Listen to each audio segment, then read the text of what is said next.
students to learn wherever they are and whenever it suits them. UTE provides learning opportunities for all individuals to higher education. Universitas Terbuka provides high-speed broadband and dedicated workstations for its staff in order to serve its students in Indonesia and across the globe.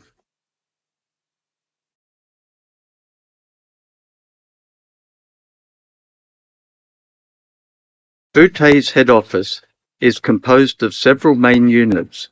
These are the Information Communication Technology Unit. This is responsible for information and communication technology management, which involves network management systems and application development information, as well as communication technology. The Multimedia Development Center is responsible for content development for teaching through creating imagery, animation, audio, video production, and more. The Learning Material Distribution Center is responsible for managing all the daily activities of a centralized distribution center and warehouse. The library is responsible for the development, selection, and maintenance of the learning material collection, and the ordering, processing, and cataloging of all library materials. The Examination Center is responsible for the organization and administration of examinations.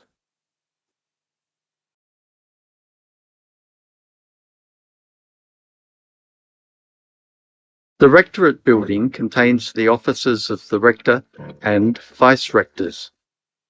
The Bureau of Finance, General Affairs and Partnership is responsible for carrying out financial affairs and the university's planning, administration and management.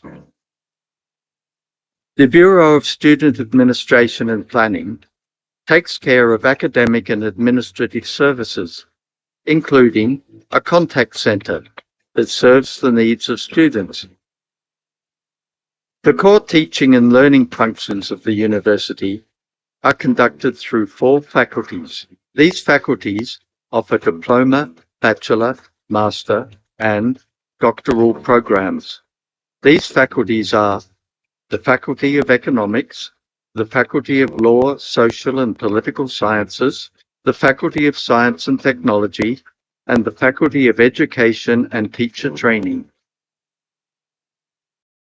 At present, Universitas Terbuka has a student body of just over 350,000 from every corner of Indonesia and more than 50 other countries. Universitas Terbuka, making higher education open to all.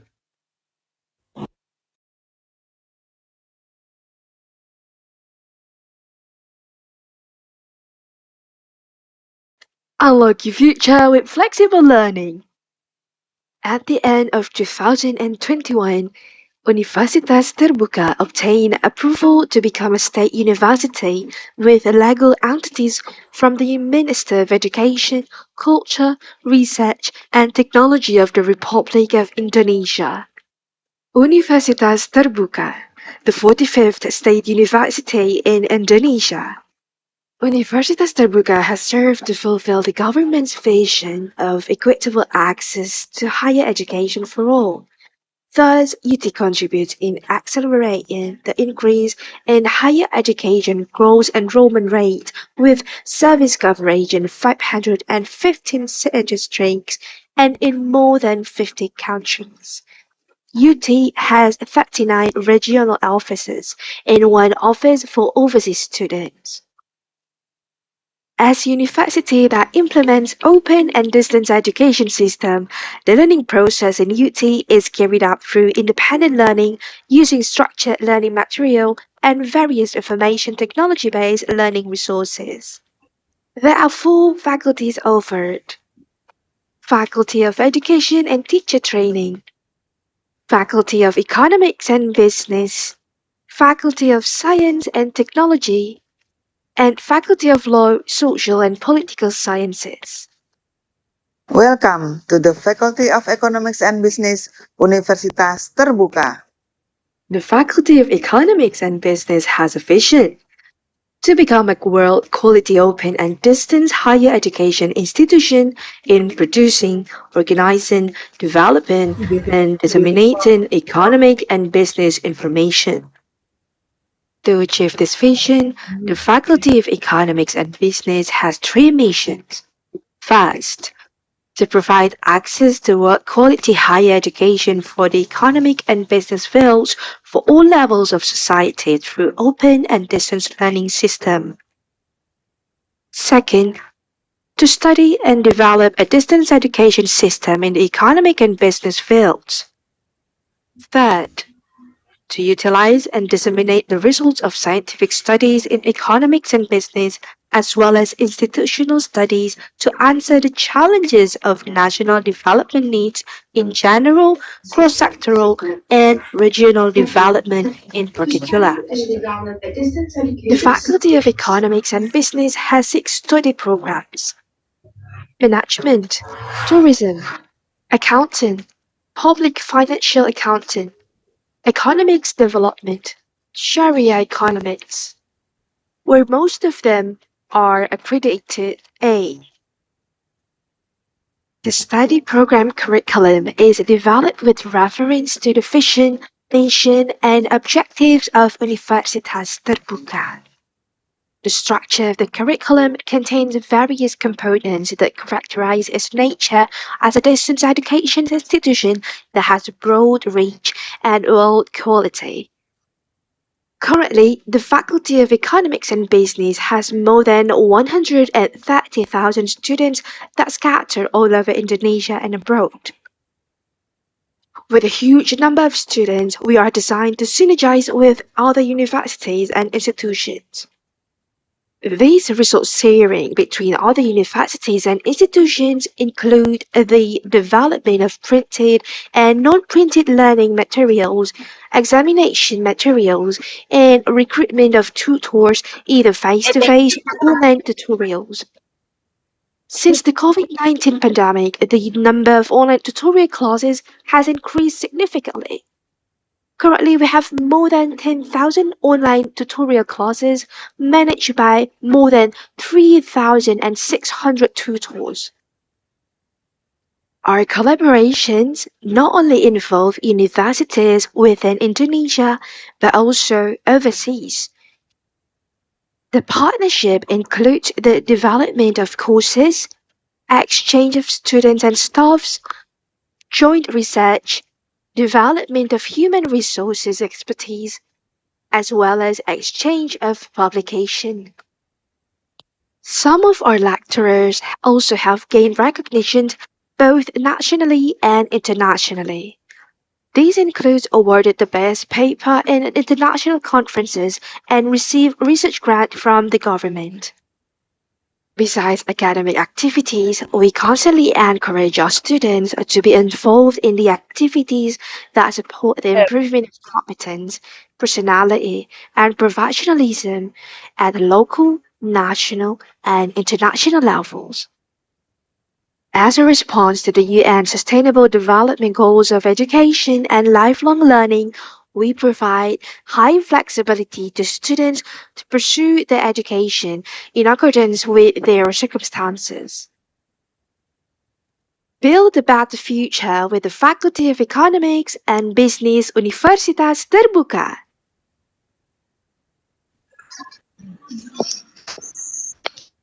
Hello. Good morning, Prof. Krim. How are you? Good morning. How are you? Okay. Good morning in Jakarta time. Good afternoon in Korea time. Oke. Ibu Dekan. Oke.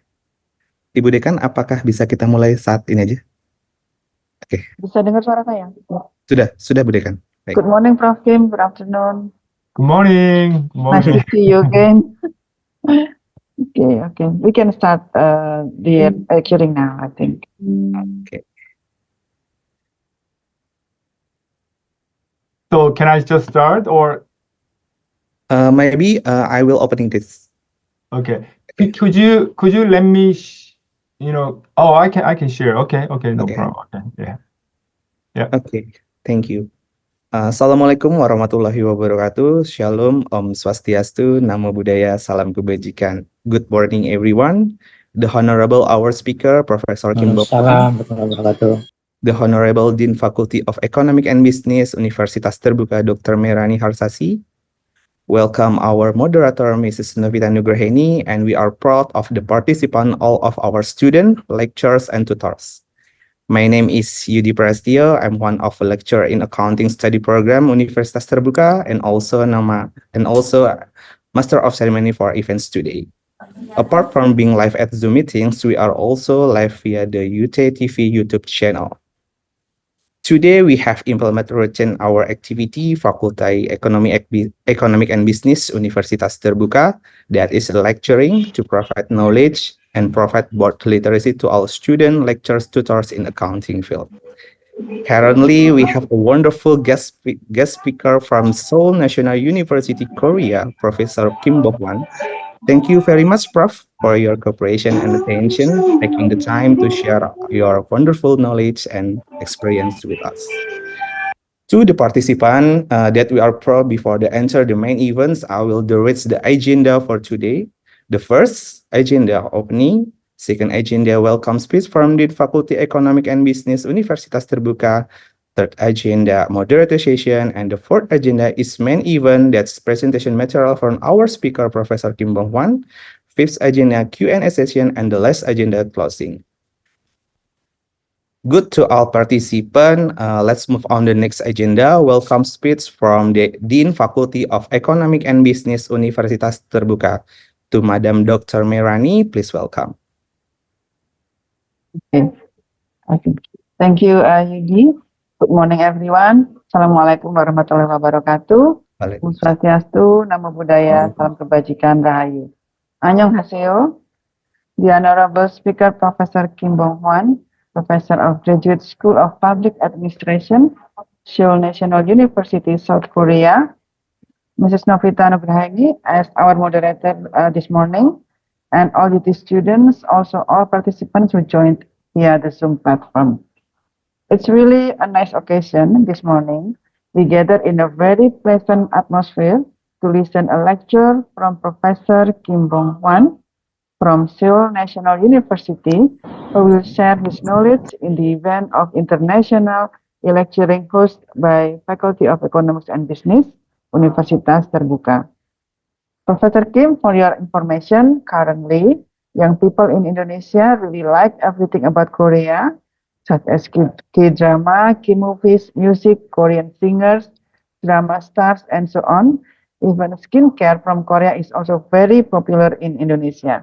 However, don't worry, today we are not asking you to review K-dramas or to sing Korean songs, but today we would love to hear from you about the government accounting in Korea.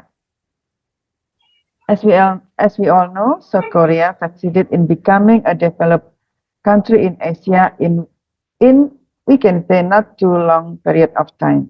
South Korea has succeeded in having a strong influence on other countries, both in the economic and socio-cultural. We believe that this advancement is due to a strong government system with professional and accountability governance.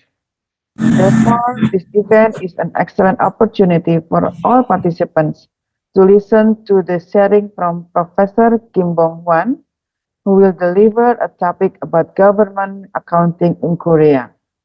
We hope that this information can provide inspiration and increase our students' knowledge about how accounting is applied in government system in developed country, so it will trigger them when they graduate to be able to apply the knowledge gained for the advancement of Indonesian society and the nation.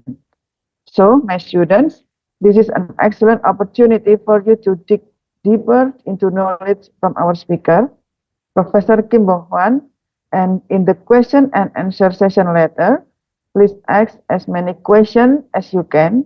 I'm sure Professor Kim will be happy to share his knowledge with all of us. Jadi teman-teman mahasiswa nanti pas tanya jawab, silahkan bertanya sebanyak-banyaknya begitu ya. Ketika sesi paparan disimak dengan sebaik-baiknya, ini adalah kesempatan yang baik sekali kita mendapat narasumber dari Korea Selatan, jadi bisa dimanfaatkan dengan sebaik-baiknya. Okay. Finally, enjoy this event. Have a nice lecture. Hopefully it will give benefit to all of us. Thank you very much. Kamsahamnida. Thank you for Dr. Merani Harsasi. And the next agenda, moderator session. In this session, I will be hand over to the moderator for guidance discussion with our speaker. The moderator is Mrs. Novita Nugraheni. Hello, Mrs. Novita. Can you join with us? Yes, I'm here already. Mrs. Novita, one of the lecture accounting study program and Faculty Economic and Business Universitas Terbuka. Okay, let's get this straight to it. Mrs. Novita, please welcome. Thank you, Mr. Yudi, for the opening session. So now it's the main event, the one that you're all waiting for. But before it, Assalamualaikum warahmatullahi wabarakatuh. Om Swastiastu, Namo Buddhaya, salam kebajikan, salam sejahtera untuk kita semua. Good morning in Jakarta and good afternoon in Korea, Prof. Kim. I'm Novita Nugraheni. I'm one of the lecturer in accounting study program. Before we start, I will tell the rules first. You can put your questions in the chat box.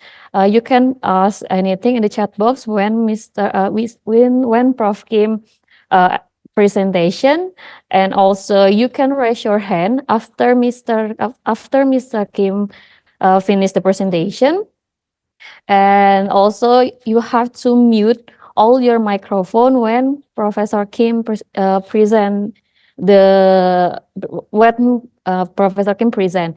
So before we start, I will read the CV from Professor Kim.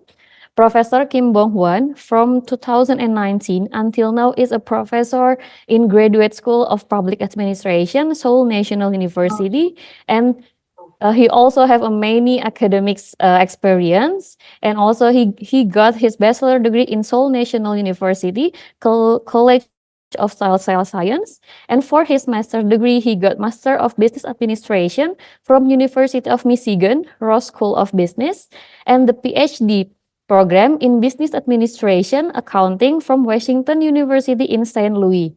Professor Kim Bong Hwan has already published a lot of papers both in international and also in Korea, such as Foreign Residents and Local Public Expenditure, Evidence from South Korea.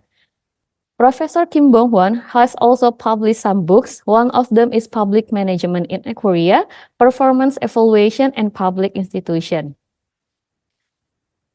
Professor Kim Bong Hwan has also many working experiences, such as in Seoul Metropolitan Government in 2006 as a director in International Finance Hub Division. And Professor Kim Bong Hwan also have a professional certification that is Chartered Financial Analyst from CFA Institute in 2004. And Professor Kim Bong Hwan also has some service experiences, such as President, Committee for Taxpayer Protection in National Tax Service, Seoul Regional Office of Korea.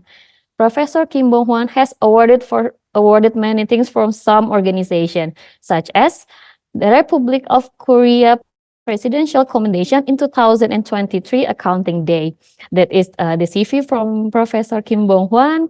And for all the participants, don't hesitate to ask a question because it is your change. We have a February change to listen to the presentation, and also you can ask anything about the government accounting in Korea. So without furthermore, I will give it the session to Professor Kim Bong Hwan.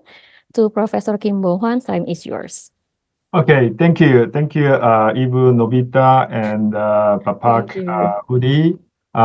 Let me share my slide before I start. Yeah, sure, you can share it. Can you?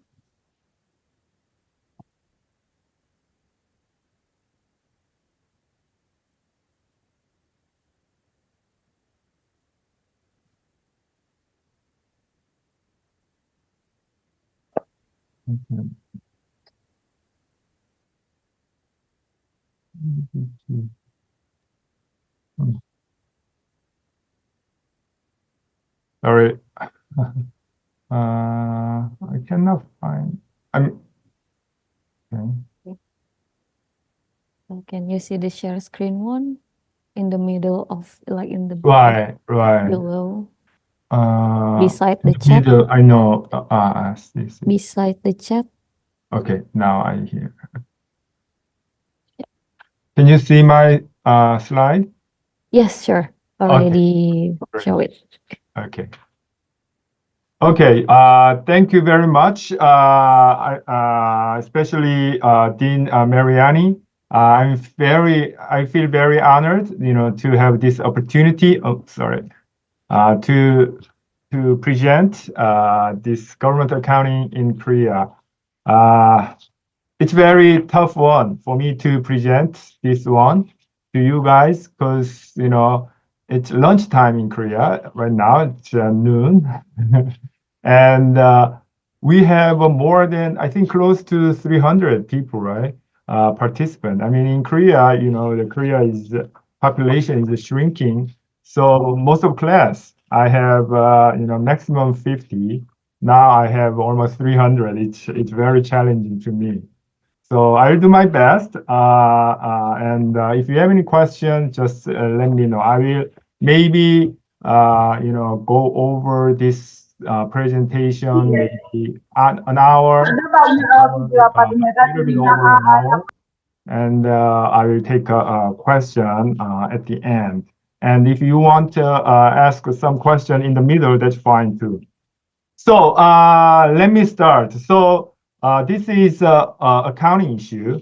And I know many of you have some idea about accounting, but whenever I have a accounting lecture to the people who don't have any experience in accounting, normally they are very kind of reluctant to take classes, or don't like to take classes in accounting because accounting major, or people who learn accounting have a very strict, mindset, or stubborn. It's not flexible. They are good at numbers, but not a good person, to make a friend. But I don't agree with that because we are very flexible people who study accounting. Do you agree? At one company, CEO of the company tried to hire new staff, and the first candidate was statistics major. So the CEO of the company asked the question to the candidate, "What is the 2 plus 3?" And he replied that it's 5 at the probability of 99% of a probability.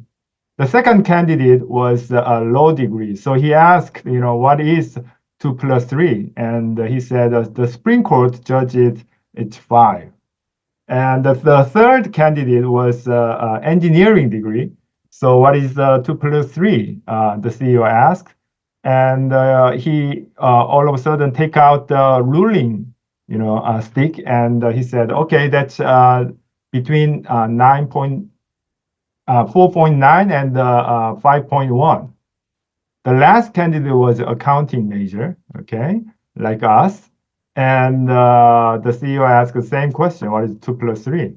And all of a sudden, this student stand up and close the door and come to the CEO and whispered, what number do you want? So basically, we are very flexible.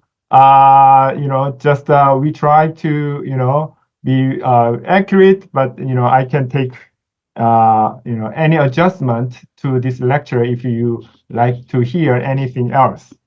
Okay, so today I'm gonna start this session about what is accounting. And then, we will talk about a little bit of history of accounting and why the government accounting is very important. And then we will move to the Korean government accounting. Okay. So what is accounting? Accounting, maybe you know, but my definition of accounting is the system that collect and process. Process means a lot of things. It can be analyze, measure, and record financial information about organization and report that information to the decision makers. Decision makers can be inside decision makers or outside decision makers. Okay. The most important, word in this definition of accounting is information. So accounting is about information. So accounting, when we talk about accounting, maybe we only talk about numbers, but accounting include numbers and or other information or the text information as well. So accounting is basically information about organization. And now let's talk about the history of accounting. When is this accounting start? So when the people start to record something, it's basically our human beings history. Whenever people have some rices, barleys, grains, give to somebody, they start to record. So this is Mesopotamia, old history, and it's already 5,000 year old. So they start to record how many grains that I give to my neighbors and how many I need to receive, something like that. And about this Hammurabi law code. This is one of the oldest law in human history. And in this law code, it says that you need to have a receipt to claim for the money.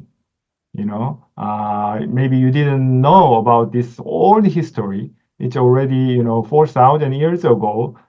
The people consider recording numbers, recording information is very important, and that's evidence for everything. Now, I will talk about, but this all, accounting is about transactions between peoples, okay? Now, let's move to the government accounting. So, information about government is a totally different level. It's very important, but it has not been, recorded that long and, shared with people. Now, this king, the king of France, okay, King Louis, 14, or it's known the Louis the Great, okay. He's one of the most powerful king in the history of France, and when he became the king, his first minister of state was accountant, John Colbert, okay? And John Colbert started to, record all the assets and the liabilities and the debts of the king. Because, at that time, the country is the, basically, the owner of the country is the king. So all the asset, all the revenues, all the money, is for the king. So he started to record everything, for the king and report to the king. So the King Louis, 14, already look at these numbers, and he kind of, manage his spendings. But unfortunately, this John Colbert didn't live long. So he, all of a sudden he died. And then later on, King Louis, 14, become very, luxurious life. And, the francs start to kind of collapse, and, the finance of the government start to very weaken.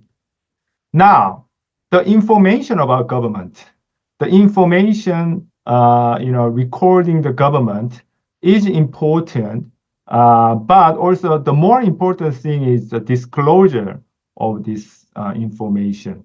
When this information is shared with people, it becomes very, very powerful. Okay, so let's a little bit move over to the next king of France in this history. So King Louis XIV has a very strong, powerful king, but he at the beginning he had some accountant, assistant, but later on he did not. Now this King Louis XVI, and his wife Marie Antoinette. I think you heard a lot of times, both of these people, they were executed during the French Revolution, right? Now, what makes the French Revolution, erupt? There are many things, but one of the reasons was accounting. The accounting, more specifically, government accounting disclosure, make the people get angry, and then they start to, make this revolution of French. What happened? This guy, Jean Necker, finance minister of France, okay, he's also, accountant, and he was finance minister of France at the time of Louis XVI. He made this report to the king, and he, record every asset, every liability, and how much money the king spent, and how much money the king received from the people. And people, and this report actually was publicly published. So he did not only report to the king, he makes this public. So people start to see where the money goes from the money that people pay for the tax. So this is the first time in the history, okay, of human being, that how the government spend money and where the government spend money. So this was very praised by the people of France. So this is the cartoons at that time. Okay, so in France, this Necker, this is the Necker of France finance minister, was praised by the people. But at the time, the Great Britain, the UK, is not. So they, people kind of, cartoon that in UK people are slavery, but in France, people have power because of Necker. Because Necker released all the information about how government spend, how the king spend money. So basically, one of the information is that the king spent money 25 million livres at the time. Livre, that the unit of the money at the time, 25 livres for the king, but they only spend 900,000 for the poor people. So it's almost 200 times more for the king, than the money for the poor people, and that makes people very angry. They knew that king is spending a lot of money just for himself, and at that report, the Necker said, okay, if king reduce some money for his dinner, then a lot of poor people receive better treatment. So Necker was very praised and respected by the people. Okay, but in 1789, June 23rd, there was rumor that Necker was fired from the this minister, and it was have some truth because nobles of France was kind of get angry that this important information is released to the public. So the people was angry and they rushed to this palace of Versailles, the very very luxurious palace where the king lives. And the king was very threatened, and then he ordered the military to protect that, and people get angry even more, so they invaded Bastille prison, as the history of the Franks, and it started to French Revolution. So at that time, French Revolutionary Constitution, stipulated that all the financial and political activities must be announced in the form of accounting, report. So the accounting was the key essence of the French Revolution, and at the same time, French people knew that accounting is very important for the transparency of the government, and to make sure this government is running right. Now, unfortunately, people forget very very easily. In French Revolution, every people in France knew that this is the accounting is important. We need to make a transparent government accounting. But when the revolution ends, everybody return to his normal life. They don't care about accounting. They don't pay that much attention to accounting. And then that risk revive. So this sad history repeat. So my observation is when the country fails, everybody start to pay attention to the accounting, especially government accounting, and then regret. Our history tells us, 2009 Greece, they have a huge financial crisis, and the one of the component, one of the trigger point was accounting fraud in government. They didn't report frankly their debt level, liabilities of the government, and governments fake the numbers, and they pretend they have more money than they can than actual. So the Greece become very financially risky, and they become the subsidy from the IMF. Argentina 2012, same, accounting fraud, and IMF said that they cannot believe Argentina anymore, so they're not gonna give the money to the Argentina, and that makes Argentina people very very hard. In 1980, New Zealand, same issues, economic crisis, and then they start to accounting reform. Same in Korea. Nobody pay attention to the accounting, especially for the government accounting. In 1997, as you might know, there was Asian crisis, financial crisis, and that hit Korea as well. And at that time, we start to discuss about accounting.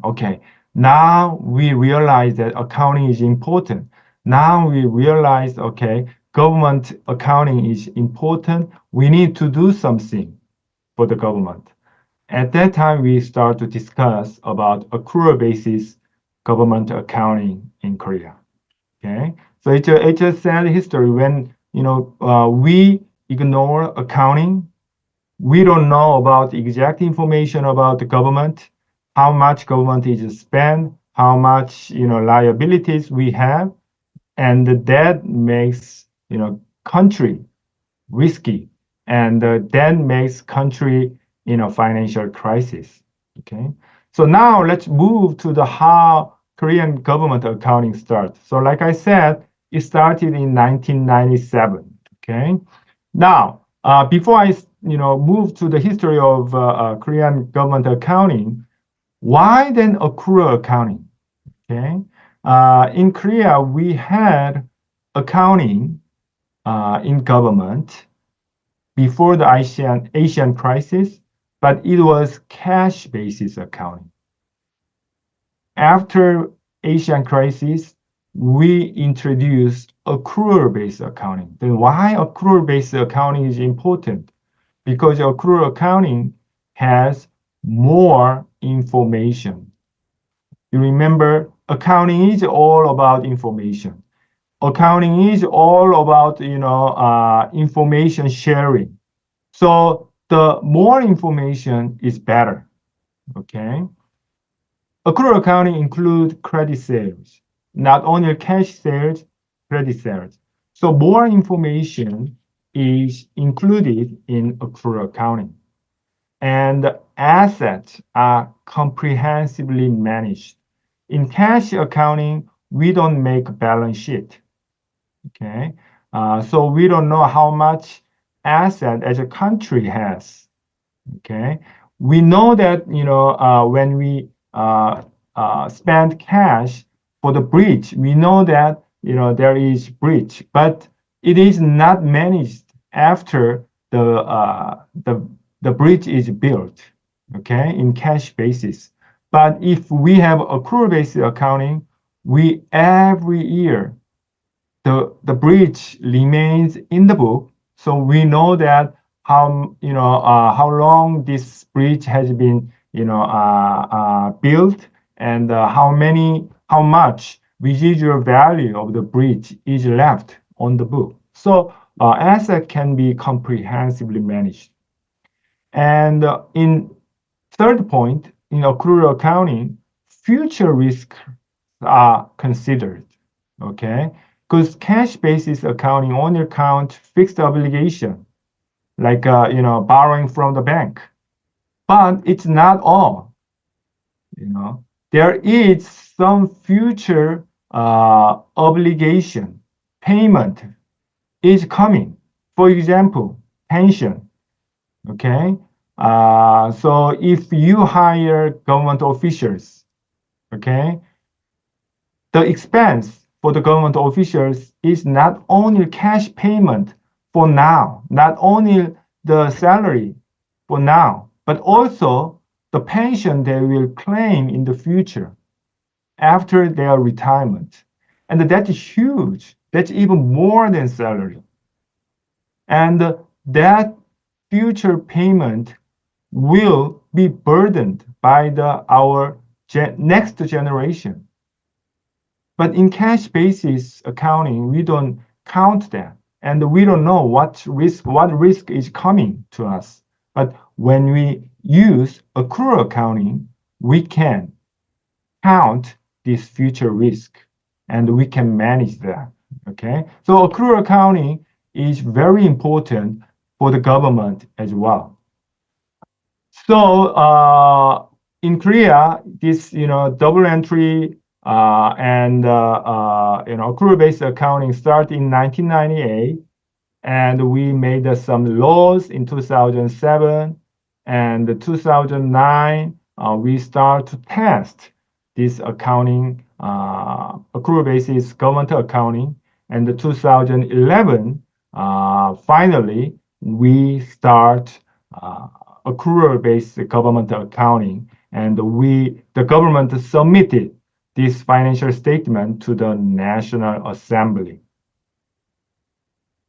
So the Korea become the 15th of country of OECD to adopt this accrual basis accounting. Okay, it's not so fast. It's just in the middle. Okay, but these days almost all countries in OECD and many countries adopt accrual accounting in government as well. So in the nationwide in Korea, we started in 2005, but in local government, we started even earlier, started in 2007. And for the public institutions, like a government-owned enterprise, okay, they have a different accounting standard. Okay. Now, what's different from the cash basis accounting to the accrual basis accounting? Cash basis accounting is a single entry, and that accounting existed for a long time in Korea, from 60s, 70s. Okay, accrual basis we start in 2009. Cash basis accounting is basically, controlling purpose. So whether government is spending for the purpose of the project, because at that time there's so many, bribery and other, waste of money of government fund by the government officials. So cash basis is good for controlling purposes, okay? But in accrual basis accounting, we can evaluate performance. So control just the payment, control money versus evaluating performance is totally different concept.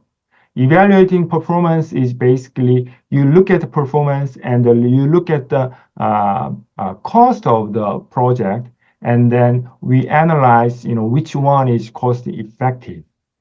Okay, and accrual basis accounting, we also understand or report asset and liability.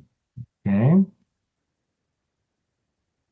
In accrual basis accounting, like other countries, okay, and like a private enterprise, government make basically three, financial statement.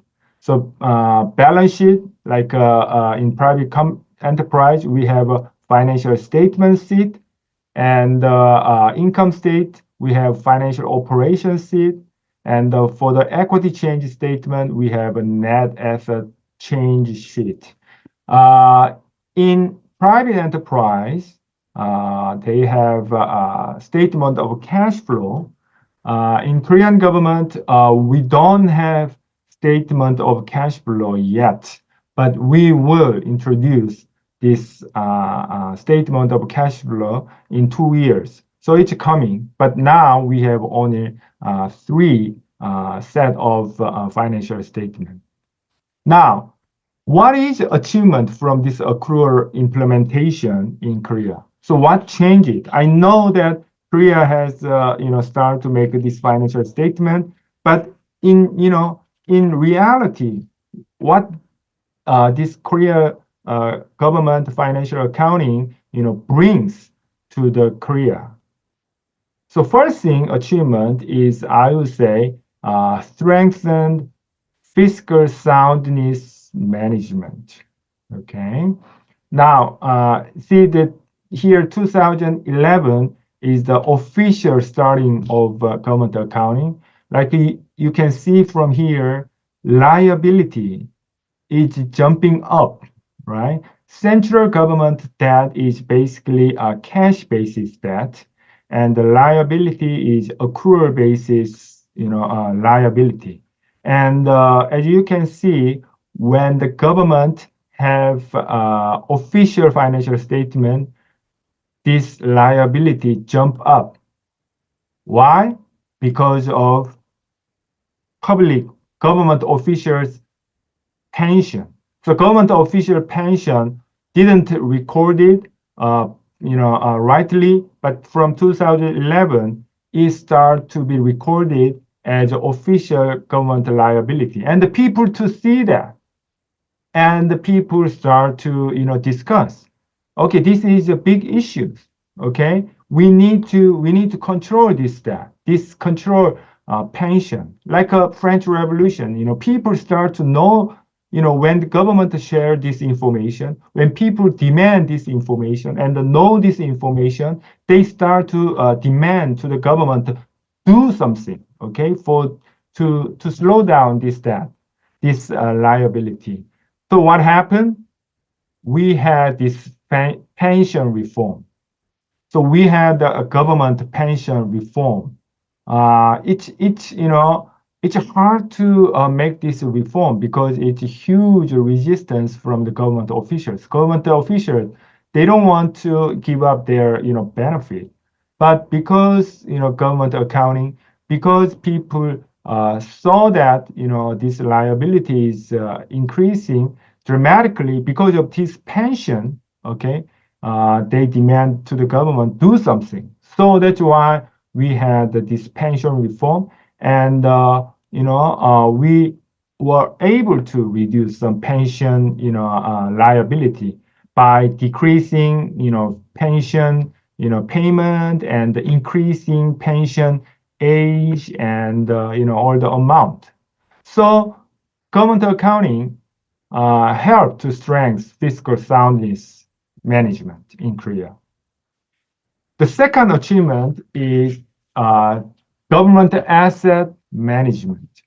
So you see that 2011, there was a huge jump in the amount of government asset. That's not because Korean government buy some asset all of a sudden. The government asset, government land, government bridges, road was there, but nobody recorded. Okay, but 2011, when we start to make a financial statement, we include all this information, all these assets that government have. Okay, and then this asset jumped up.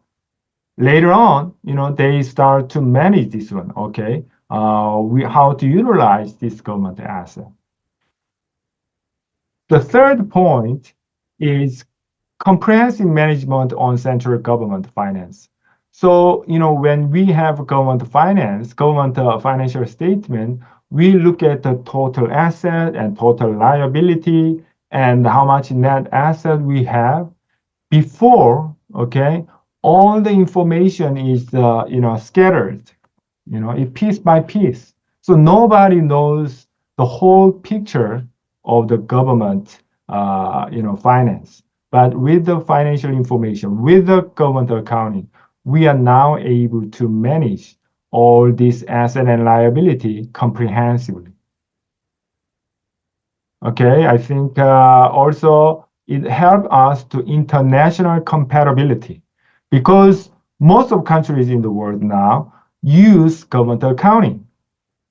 But, we didn't have the numbers, so it's hard to compare how Korea is doing compared to other countries, with the cash basis accounting. Now we can, compare with other countries. Okay.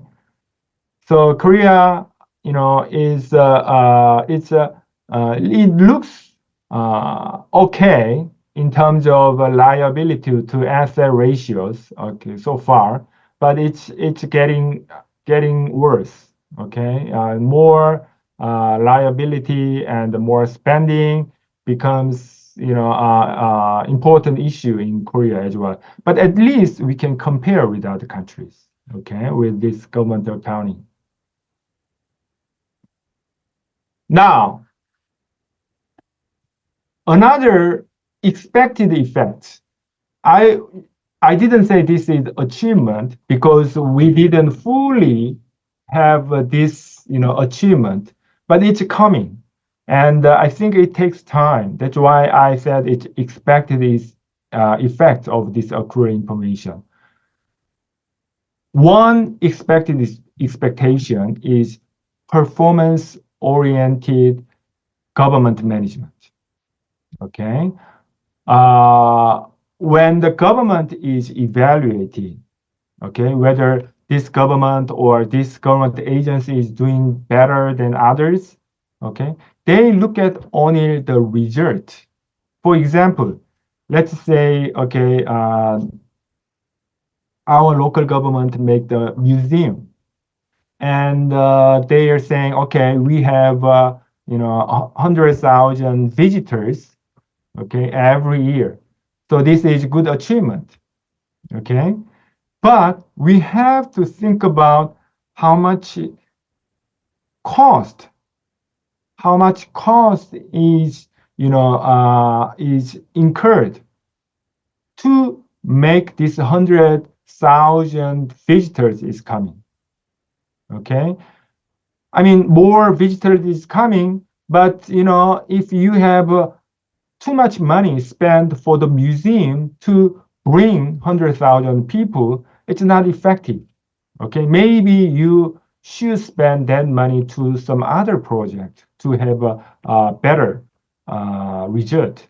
So this government accounting help us to compare the result and cost.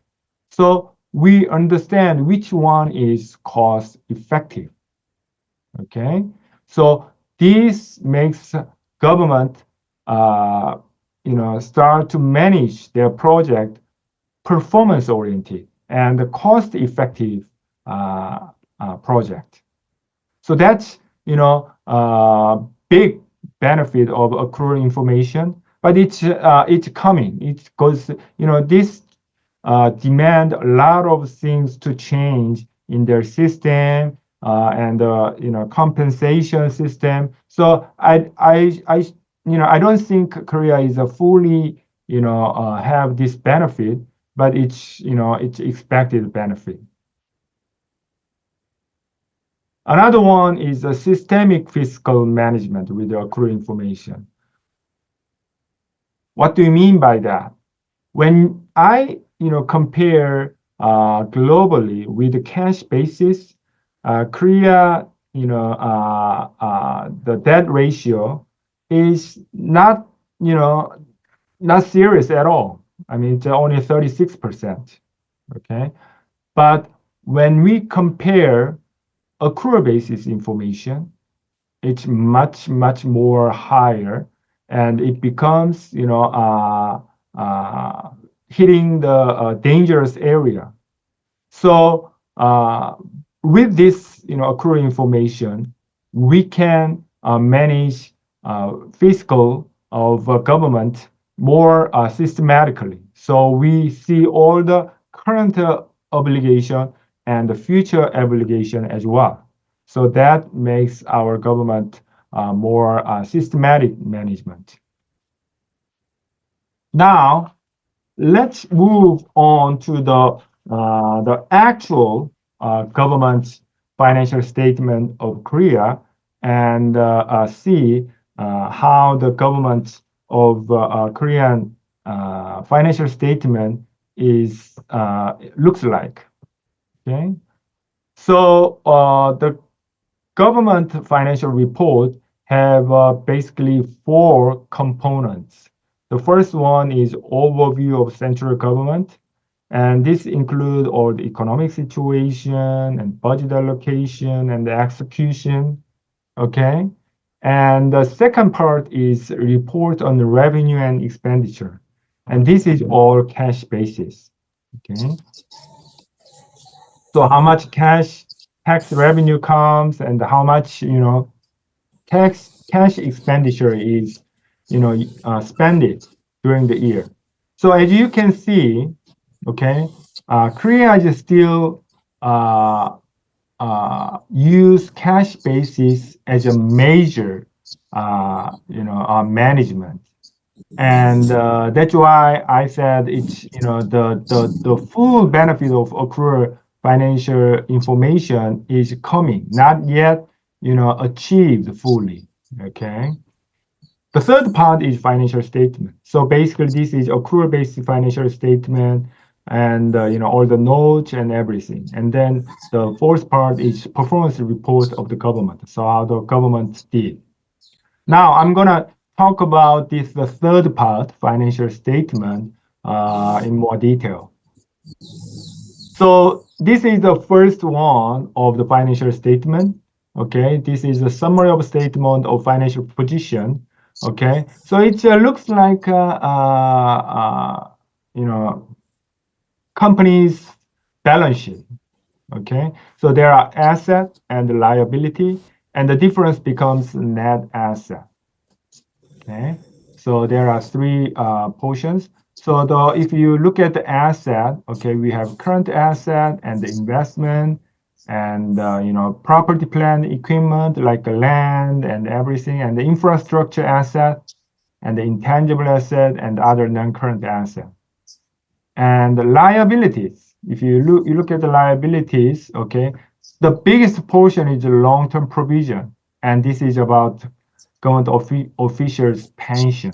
So pension is more than half of the government liabilities currently in Korea. Okay, and the difference becomes net assets. So the component of financial statement, if you look at that, okay, the investment is the biggest portion, and property, plant, and infrastructure, and some other current asset. Liability, like I said, more than half is long-term provision, which is the pension liability, and some long-term interest-bearing liability, like government bond, and there is some current liabilities. So by the year, okay, asset is growing, but the liability is growing even faster, and that becomes a huge burden on the government, and that becomes hot issues in Korea these days. So how we're gonna handle, or where is the money to pay off these liabilities? Okay. Now let's see this provision for pension. Okay, so the pension is basically two portions. One is for the government employees, and the other is military staffs. Okay, so government official employees provision is much greater, and it's growing very fast. Even though we had pension reform, it's still growing. It's still growing. So it becomes, hot issue as well. Okay. So this is a future, burden and future risk of the government in Korea. Now look at the financial statement of a government, statement of financial operation. This is like a income statement for the company. Okay. But the different thing from the income statement of government and this government, financial operation is we report cost first. If you think about income statement, you start to revenue, right? You have revenue and expense, and then the difference becomes profit. But in government accounting, we start with the cost, okay? Because we want to know, first thing, how much government is spending. So that's why we start from the cost. So the cost is here 394 trillion Korean won, okay? And some other, so in the cost, there are many things: net operating costs, and some administrative expense, some other costs, okay? And then the revenue-wise, okay, we have 351 trillion revenue. So the result is 43 positive number, and this means we have more cost than the revenue. Okay, so this positive number is differently explained. Okay, it's a different concept from the company's financial statement. In companies, 43 number is a 43 profit, but here it's basically you have more cost of 43 trillion dollars than revenue. Okay. Now Another unique concept in Korean government accounting is exchange revenue and non-exchange revenue. You might heard this concept. Think about the company's transaction.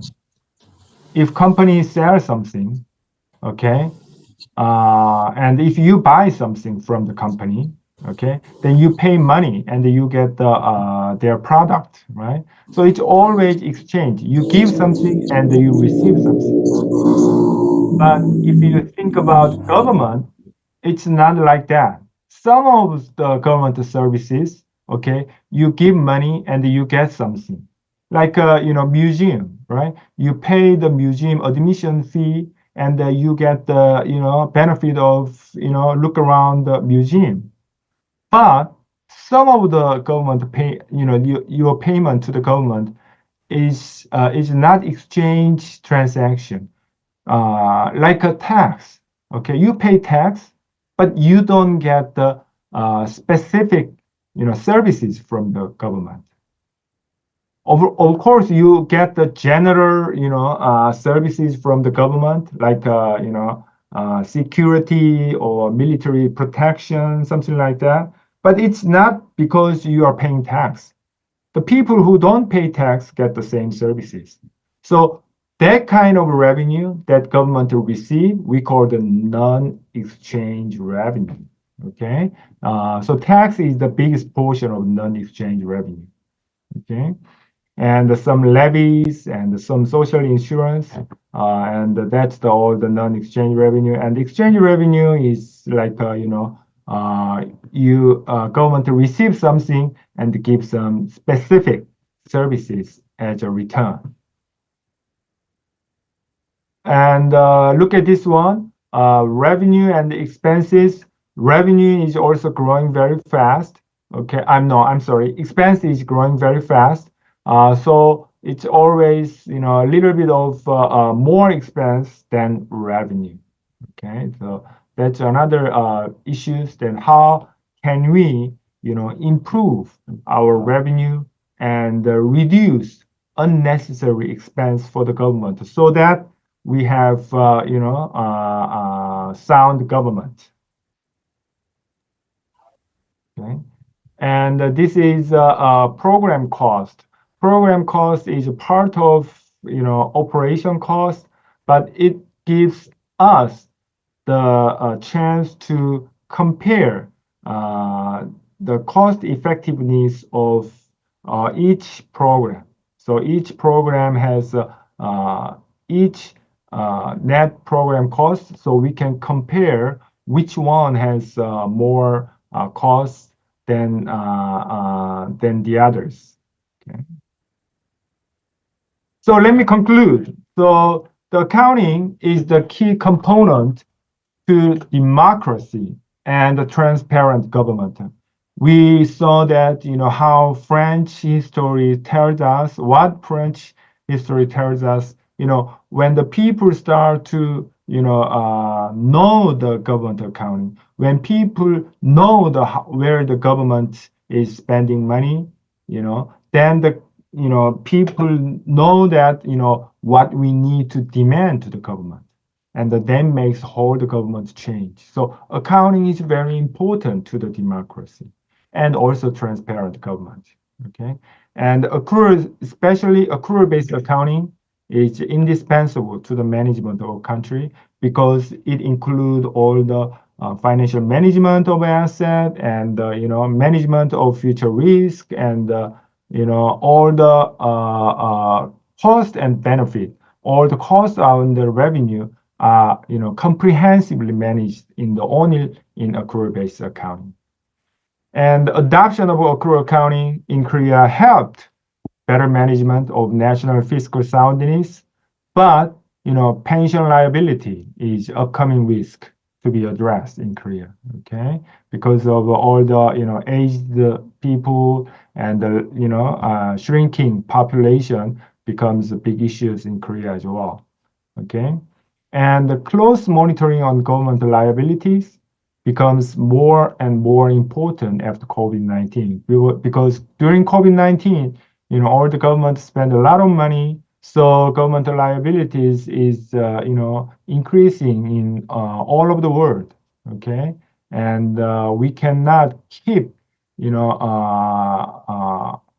having growing this liability. At some point, we need to reduce that liability and make government sound. Otherwise, it's not sustainable.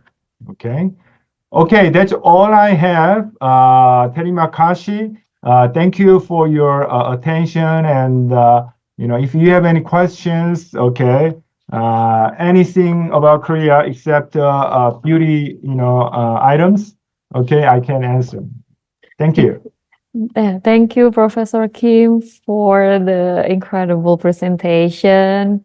So I think we have more participant than from Zoom. Then from Zoom, there is a 300 participants, sorry. And also we have in YouTube Live, we have 100 and more participants now. Wow. Prof. So in total, we have like 400 and more participants for today's event. So I think we have some questions from YouTube mostly. And also there is a raised hand from Mr. Diki. So Mr. Diki, please ask your question first before we tell from the YouTube. Okay, my voice sound clear, Miss Novita? My voice clear? Yes, I can hear you. Thank you, bro. Hello, Prof. How are you? My name is Good. Diki. How are you? Yes, I'm good. I'm accounting lecturer at Universitas Terbuka, Prof. It's very interesting for me, your presentation. Maybe this is a little out of the context, yeah, Prof. My question is simple, bro. It's related to the issue of the corruption still being a serious problem in Indonesia government accounting, bro. In this year's, bro, there was the large corruption case in Indonesia amounting to 271 trillion rupiah in the mining sector, bro. Because it was related to aspect of environmental damage. According to your experience, Prof, the application of the Korean government accounting system that can be adopted in Indonesia in reducing the level of corruption. Maybe Prof can be explained about the system, maybe about the regulation, Prof. Thank you, Prof. Okay, thank you very much. So can I answer the question one by one or? Sure, you can answer the question one by Okay. one. It's really easier. Right. Thank you. Thank you, Diki. It's a great question. Corruption is a big issue, in any countries. Korea has a very serious corruption before, and I think it's still going on. Okay, and the corruption is a big, hurdle to the growth of the economy. Okay, and it's making government basically inefficient.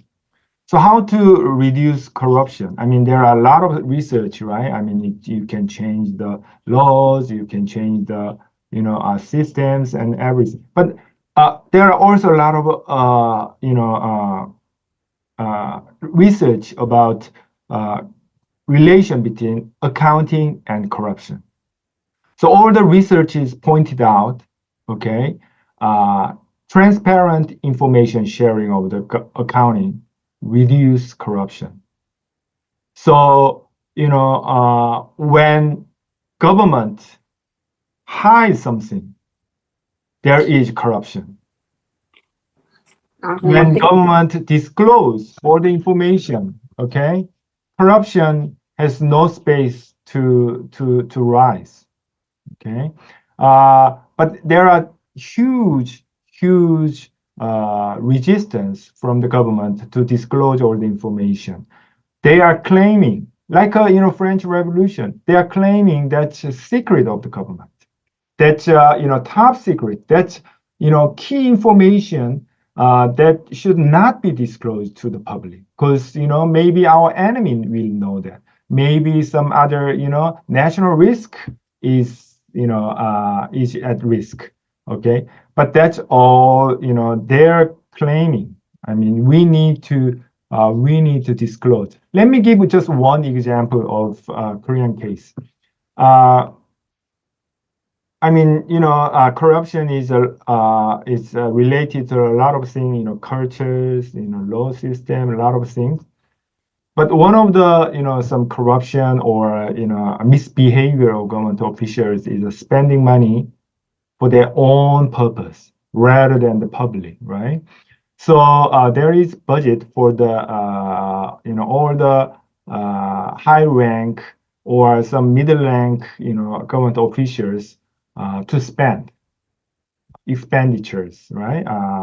And a lot of government officials spend that money for their family, having dinner with the family, having dinner with some their close friend, rather than for the purpose, to meet people from to discuss issues. So what government did is from now on, disclose all the detail of the credit card information of that corporate. So now in Korea, if you go to the website, you know that yesterday where this mayor of the Seoul metropolitan city spent money, in which restaurant. So they know that you can go to the website of the ministry and which ministry spend money with for what occasion, for how much. You can see that. So let them disclose all the information. Then this corruption, I mean, it takes time, but it will disappear one by one.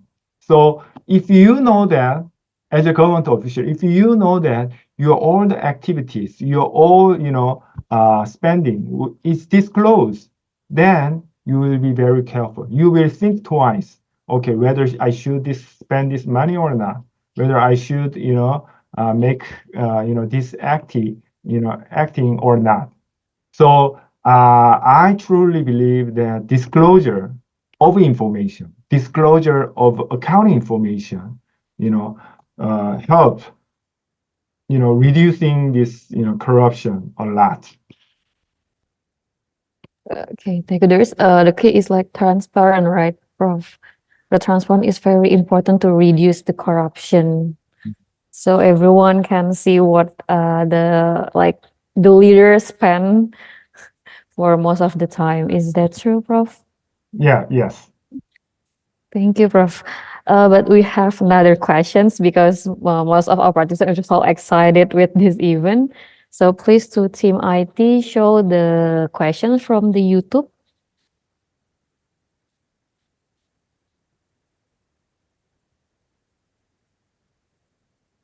Sorry, where's the question?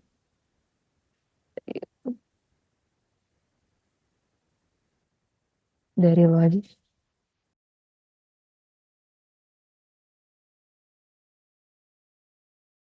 I'm sorry, Prof. Maybe there's something.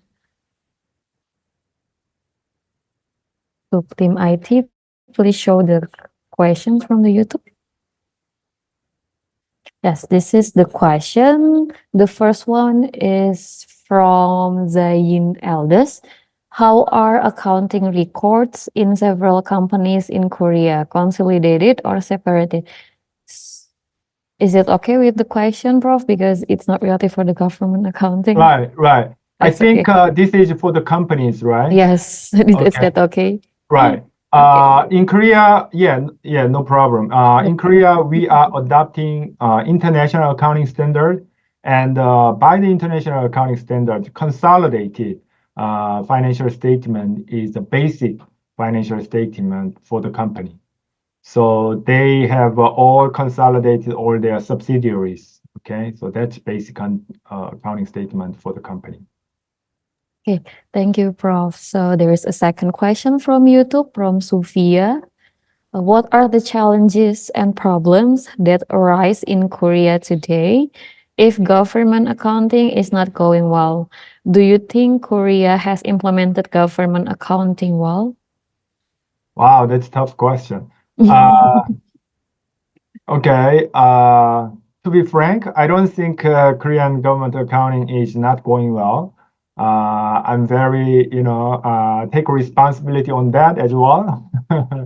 Okay, because because I think government officials have a lack of understanding about accounting. They believe the accounting is it's not that useful.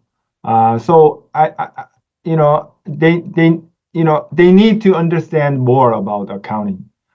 They try to they understand, they believe that accounting is just difficult and hard to understand. It's not useful, which is wrong. So I think they need to more understanding about that. What challenges, the problems that rise? Yeah, like I said, pension and other liabilities is growing very fast. We need to address that issues. Okay, but government accounting, I mean, government officials a little bit, focused on the cash basis accounting, which does not include pension liability. So they are not looking at directly the issues that, that coming to the Korea right now. Thank you, Prof. We have two more questions from this, from Dwi Rini. In your opinion, what are Korean government's current effort to increase consistency and transparency in government financial reporting? Okay. I think Korean government, keep pushing to make this government accounting more useful and more utilized. So I think they are, because maybe you have some same opinion about the Korean financial statement, and that's it's too complicated. It's hard to understand. It's different from the companies, financial accounting. So it's it's not easy to understand. So they try to kind of change the format so that it's easily understandable to the people. And they are planning to change the format of the reporting of government from 2026. Yeah, so that people can understand easily. So that's one effort that government is making right now. Okay, thank you, Prof. And also we have questions from Dios Krisma. Is there any challenge for Korean government about changing the accounting cash basis to accrued accounting? Right. I think the biggest challenge is the mindset of the people. Okay. They believe the cash accounting is still, it's better than accrued accounting. They believe that cash accounting is more useful, easy to understand. So we need to educate people. We need to, educate government officials. We need to educate, general people, and we need to more spreading the word and spreading the knowledge. Like University of Terbuka, we have to have more students, learn accounting so that everybody is on the same page. Otherwise, it's hard to push. It's hard to push. So we have to socialize to other people. Accounting is important, right, Prof? Right. So your department, and the University of Terbuka are the key drivers or key, key roles, to improve the accounting and the overall, development of Indonesia. Thank you, Prof. We have a question in the Zoom. You can raise your hand and ask a question to Professor Kim Bong Hwan. Is there any question from Zoom? To raise hand.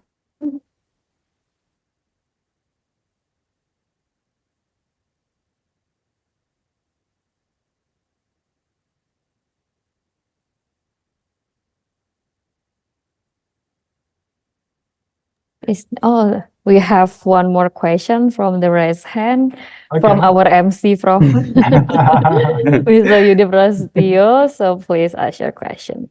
Thank you, Mr. Navita. Thank you, Prof. What is a wonderful presentation. I want to ask a several question, Prof.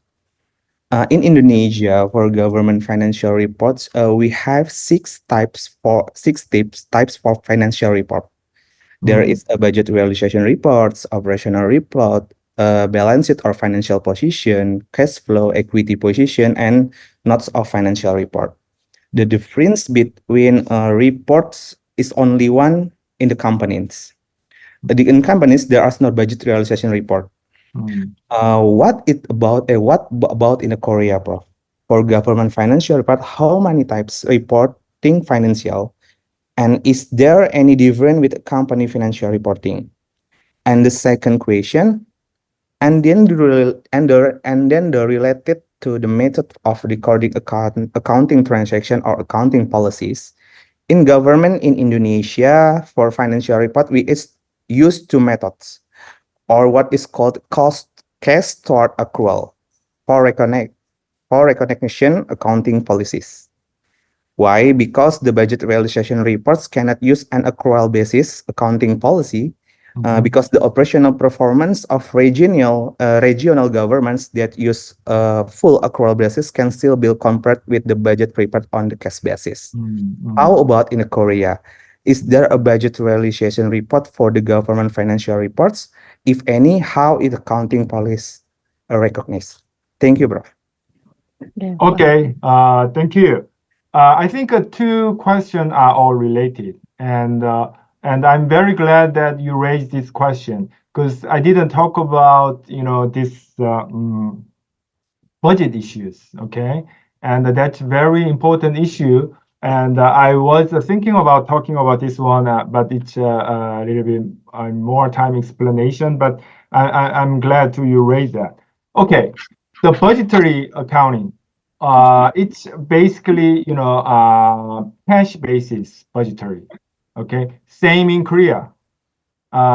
If you remember my presentation, we have a financial report, and right before the accrual basis financial statement, there was cash basis,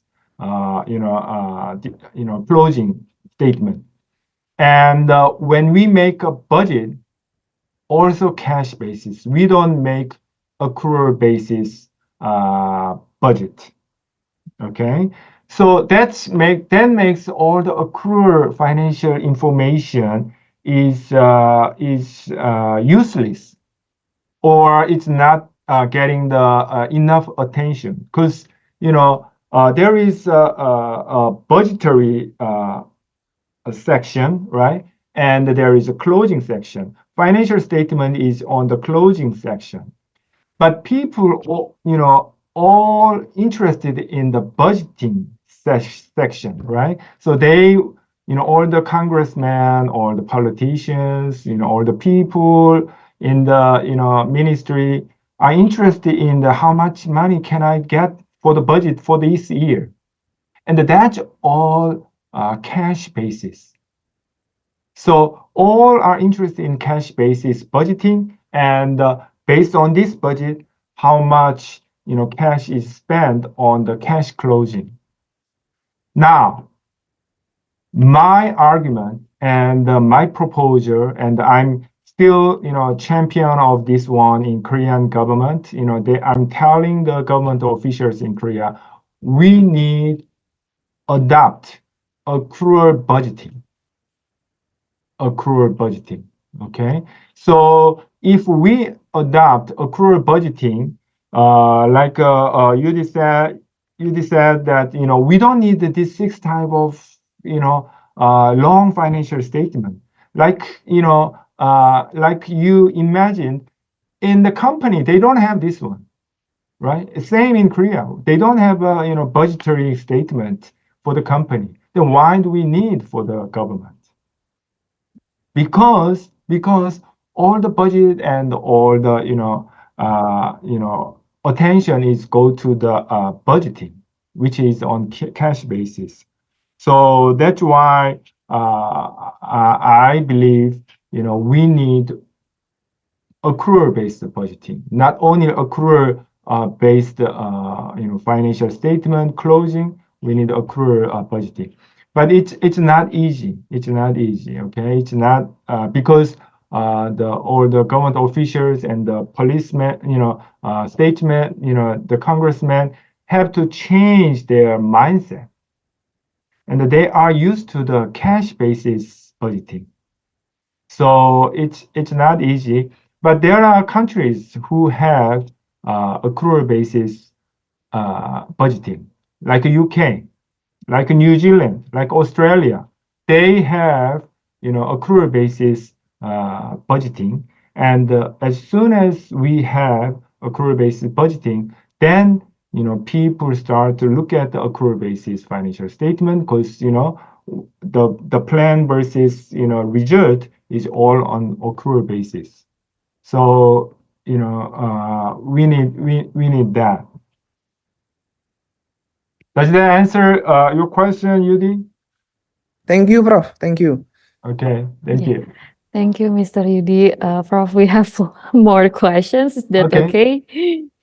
Okay. Problem, So to our team, please show the question from the YouTube, also from Zoom. So we have question from Taufik Hidayah. What are the advantages and the limitation of Korean government accounting records in detecting and preventing corruption? Okay. I think I answered a similar question. Basically,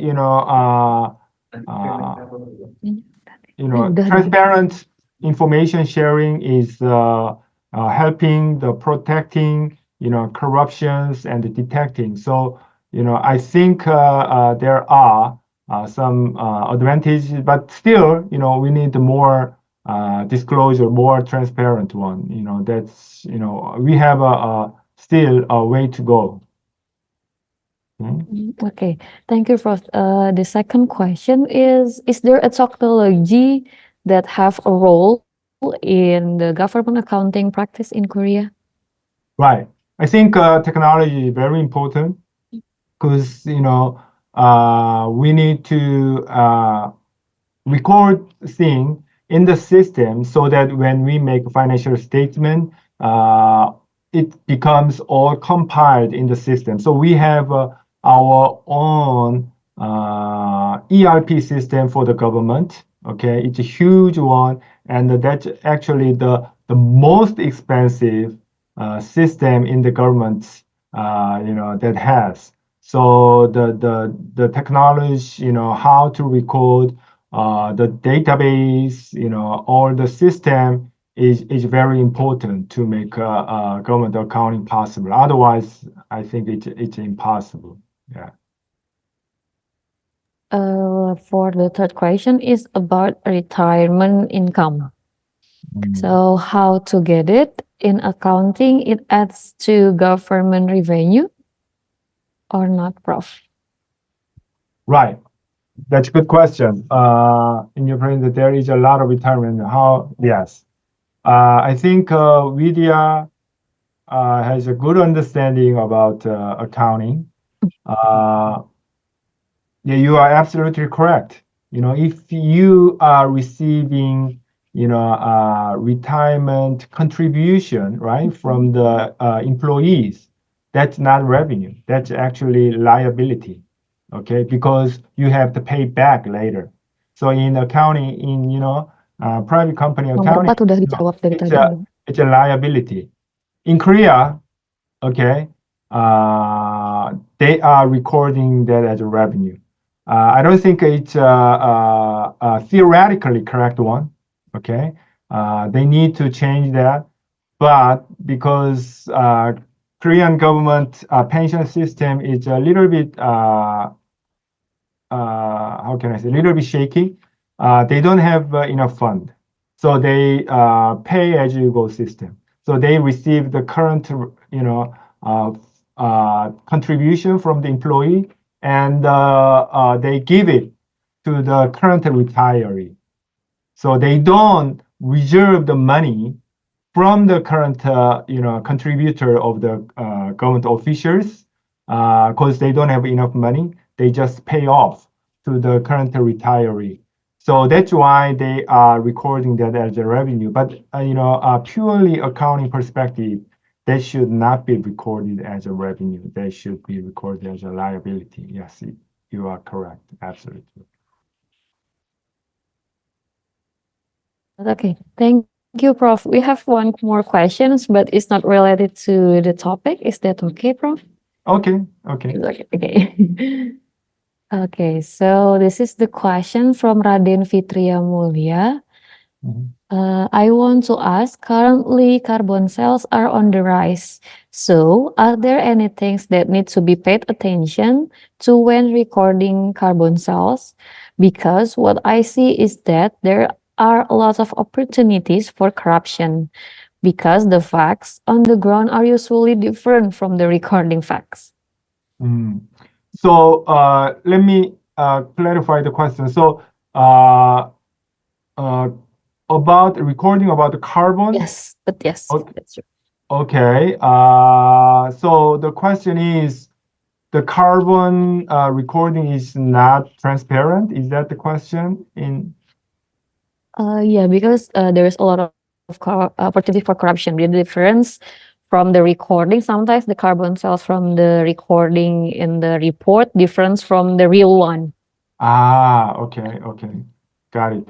I think there is a discussion about how to record this type of carbon emission, right? We have carbon emission rights trading in Korea. I think there is a similar thing in Indonesia, right? So there is the carbon emission quota for the companies and for the government as well. And if you emit more than that, then they have to buy the emission right in the market. And sometimes you have to report that as expenses. I don't know whether there is some systematic wrong bookkeeping in Korea. I'm not aware of that, but I guess more information is just shared in the market, because investors are very careful about carbon emission of their companies. So more and more companies in Korea start to be very transparent about the carbon emission. And the environmental issues is very important for now, right, Prof? Right. We have one more questions here, Okay. Prof. How is the Korean government developing to improve the consistency and the transparency of current government finance? Sorry?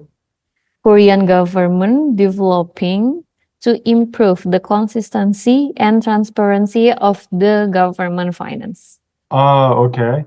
So I think they try to disclose all the information.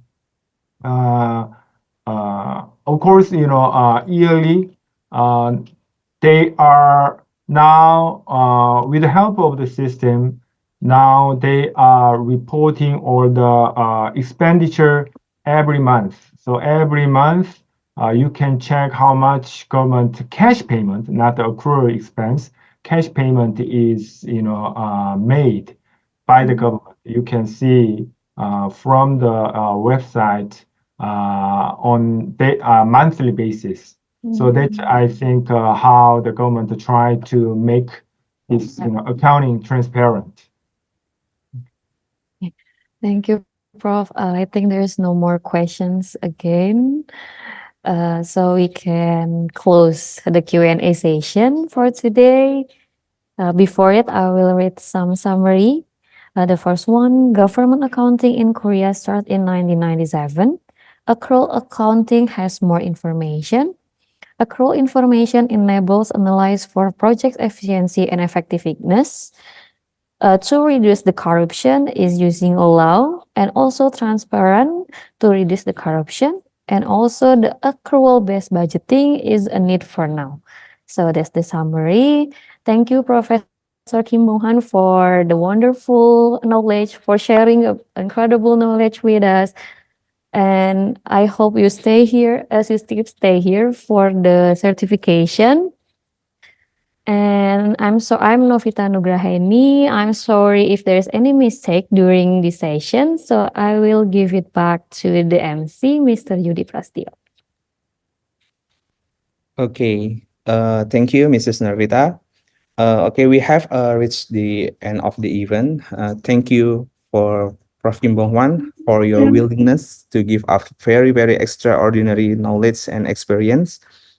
This is a very useful for us to increase our knowledge and experience in the academic field. I hope that our discussion and learning together doesn't stop here, Prof. I hope that Prof can attend and help us with the event and other agendas next time maybe. Once again, thank you so much, Prof. See you in another events.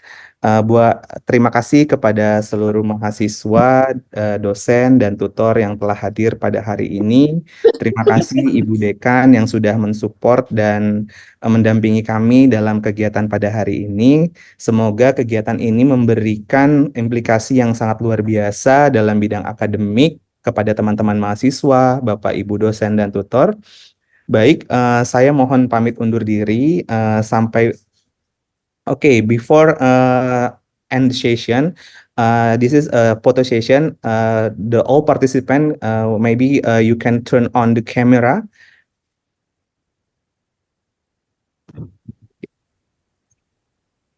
Nanti aja di akhir.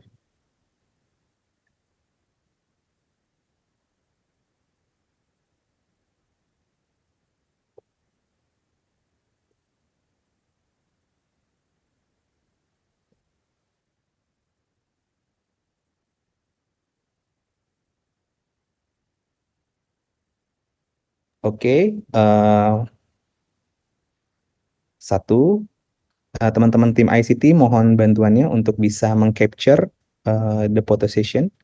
1, 1, 2, 3. Maybe once again. 1, 2, 3.